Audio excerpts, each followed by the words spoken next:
Hello everybody, I am Gabe from WiscoTrains and welcome back to, well, not the layout, but outside. And we are outside because I needed to be for a certain part of our project, which is going to be how to make trees. I'm going to show you a quick and cheap way to make trees for your layout, especially in N scale. I'm sure it translates to other scales, but I'm an N scaler, so that's what we're working with, size and all that fun stuff.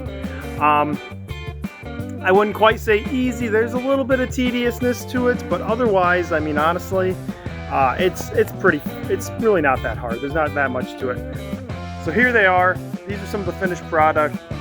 I think these are known as bottle brush trees. I'm not going to say that I came up with how to make these.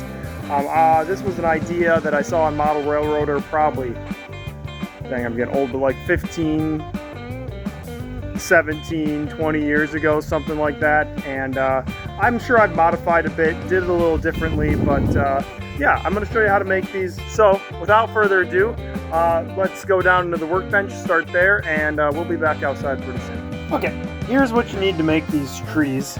It's going to kind of seem like a lot, but it's probably a lot of stuff that you already have laying out. First of all, you need some rope.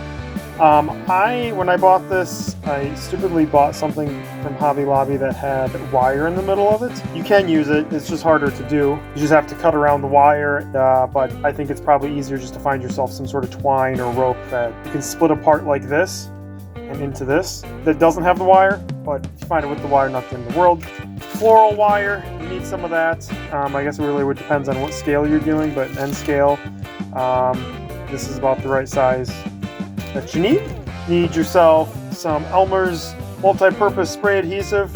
It's just spray glue, brown spray paint, gotta be spray paint, but brown, whatever color. I use flat earth brown, same stuff I use for my tracks. I think it does well for this. And you need some hairspray. When it comes to tools, a pair of needle nose pliers or any kind of pliers, wire cutters, a pair of scissors, and a screwdriver. It doesn't have to be a small one like this, but smaller is probably better. You need yourself some ground foam. This is some dark green, I believe, medium clump. I think medium clump works the best. You definitely don't want to just use the real fine stuff that's essentially like a powder. And then you need yourself a container like this. And one last thing you need, a piece of foam, something to stick your trees in while you're working on them and they're sitting around drying and stuff like that. So I use a piece of foam that I just got laying around. First task in making these is to cut yourself some twine off, and because I have this stupid wire in the middle, it's gonna be a little different than if you just had normal twine. But if I do remember right, it's supposed to be cheap. Okay, and then start pulling that twine apart. You get some kind of smaller strands there that are not one big piece of twine. These are meant to be your branches. It really depends on how big you need them, but generally speaking, let's see, what am I? About 1.5 inches. So, and I have some bigger ones and some smaller ones already made up here. This is just leftovers. This makes a bunch. Like, this is not going to be for like a few. This is going to be for a ton. And let's see, what is it? $5. $5 for that. So, all right, once you got a bunch of those cut up, next what you need is your wires. Okay, grab your floral wire, and this is when you got to determine how tall you want your trees. I'm going to do a few different sizes here, but generally what you want to think about is I need a piece of wire twice the height of the tree that I'm going to make. If I wanted a tree half the size of this length of this wire here, I would use the entire wire. The tallest I generally make these trees is about 5 inches. So let's see, I got 10 inches. And then just clip it. That's going to be actually 2 trees there. Like some more varying sizes here. Really, honestly, because of the length of these are probably about, I don't know, what, 18 inches or so, 1.5 feet. Maybe not quite that big, but really cutting them into 2 pieces will generally get you the size of trees you want. But I want some smaller trees to go along with everything here. Then I'm just going to pre-fold these. These don't have to be super precise or anything like that, but essentially you're going to fold them in half like that. lay them aside. Just do that with all your trees.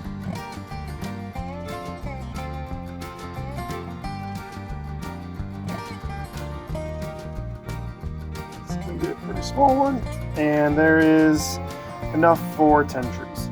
So now we're in our super high-tech spray booth here. That isn't just a cardboard box. You got your bent wire.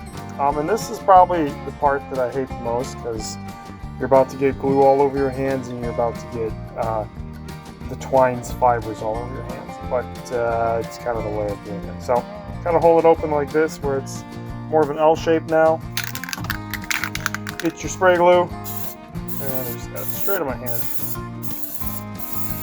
Spray it inside like that. Then you want to start taking those twine fibers that you cut up. Start laying them on there like that. I really have not a huge rhyme or reason. I try to place them about halfway through the fiber themselves so that the fiber is straddling the wire, but as it starts sticking to your hand, there's only so much you can do. Don't forget to leave a little bit of space at the top. You'll see that in just a second, why that's important.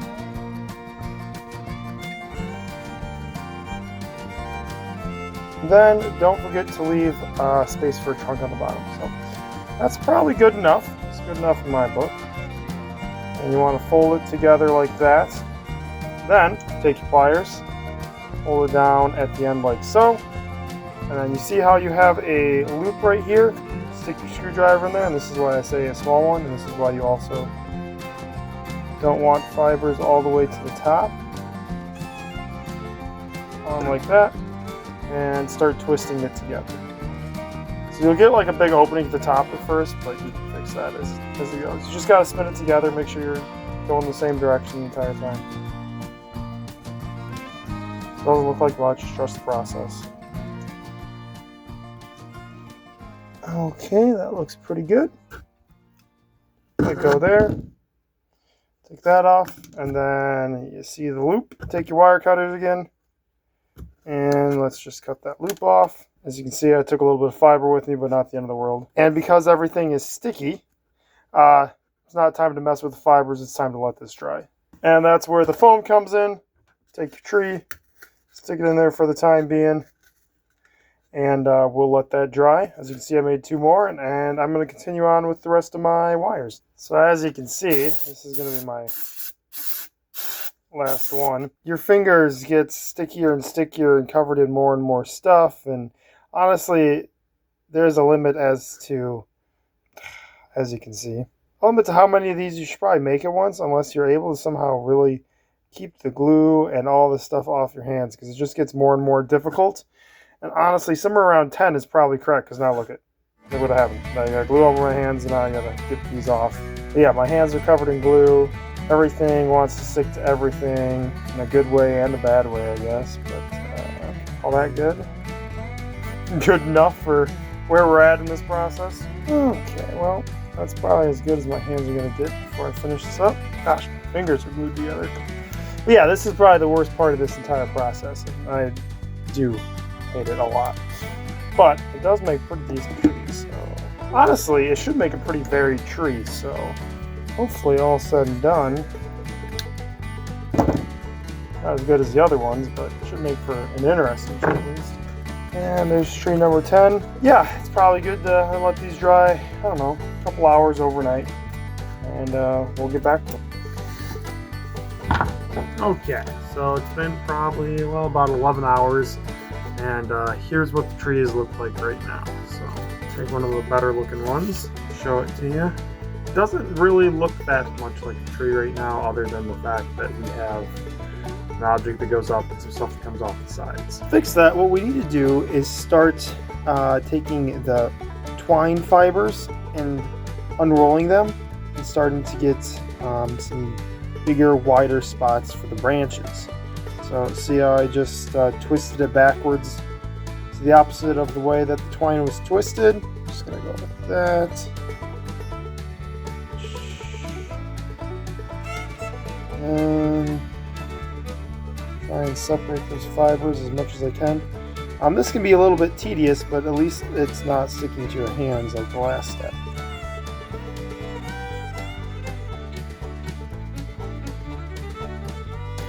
And I just got to continue on. Each piece of twine. You can see how those bottom ones are right now. I will continue on with the rest of it.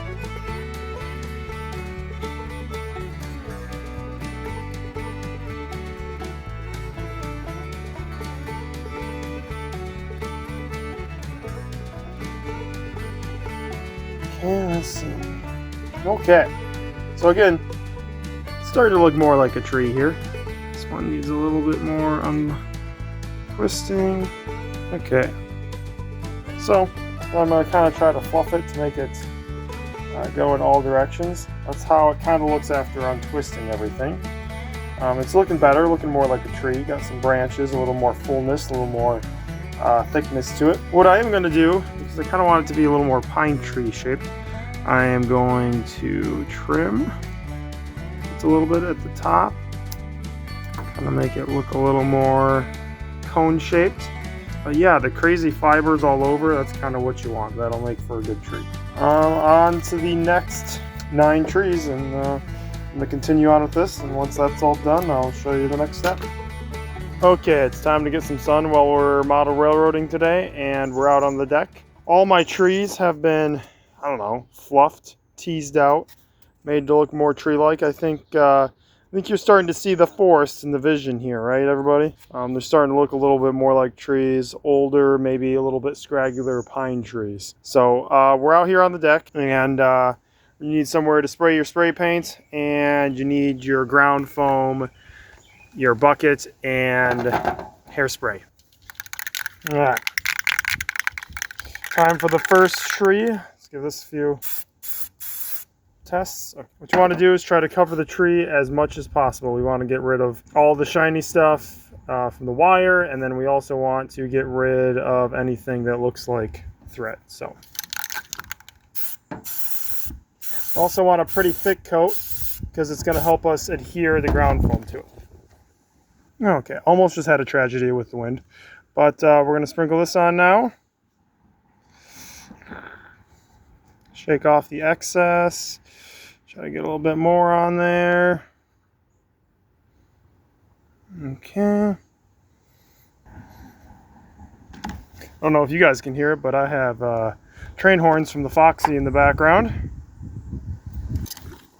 Okay, just try to make that look a little better. And now it's time for hairspray. This will hold all of the ground foam in.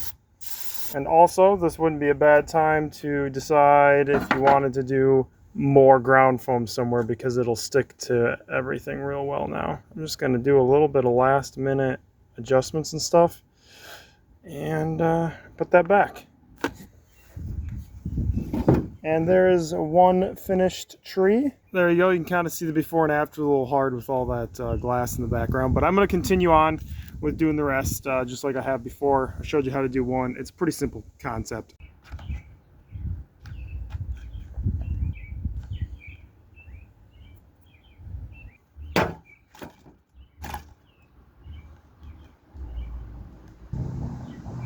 All right, so this is one that I double dipped into the ground foam, and I do think this one turned out just a little bit better.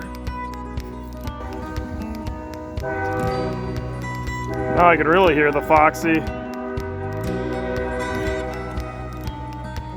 One other note I found through a little bit of trial and error here, it's been a while since I've made these, that actually kind of twisting around in the ground foam like this is making them look a lot better, I think.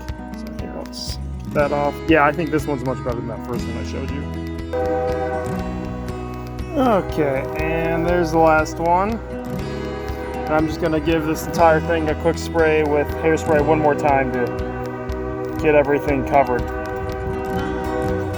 And I'm going to let those dry, and they'll be ready to be planted on the layout. Okay, so I don't really have any new places to put any trees on my layout. Like, I haven't done any scenery in anywhere that isn't finished yet. But what I do have is an area that I think could maybe benefit from a tree or two more. Maybe you can tell, but these 3 trees here were all made using the same technique. And I think they look pretty good, but I think maybe I just need one more in this area right here to kind of fill in the back. So if you're using foam for your layout sub-rope bed, these are perfect because all you got to do is just stick them in like they're a pin. I'm going to push this one a little closer to where the swamp's going to be, kind of like it's right on the edge. So there it is installed with some of its brethren from an earlier iteration, and I think they're looking pretty good. Okay everybody, that's all I have for this one. I hope everybody enjoyed watching the video. These trees are pretty fast and they're pretty cheap. If I had to guess, this cost me to make these 10 trees somewhere less than $1. I would have to do the math and stuff, but I wouldn't be shocked if that was how much it costs to make these 10 trees. Are they the greatest trees on the face of the planet? Probably not. Are they necessarily the easiest? I would say they're fairly easy when it comes to making homemade trees. They do have a little bit of, like I said earlier, a little bit it's fiddly and stuff like that, things that are just kind of annoying more so than actually hard. I think if you're looking to make trees for your layout and you don't want to spend a bunch of money, even if you just want to use these as background trees, I think this is a great way to do it. You can make them look a bunch of different ways. I think these tend to look more like pine trees more than anything else. But I think you could probably modify this and make yourself some other kinds of trees too. Just it will really depend on how you cut the branches in the twine, make them longer on top. You'd probably get more of an oak tree style. So again, thank you everybody for watching. I hope everybody's been enjoying my return to YouTube, and please see me in the next one. I don't know what the next one's going to be. Yeah, I guess we'll figure out what the next project on the layout is when it happens. So thank you everybody. Thanks for watching. See you next time.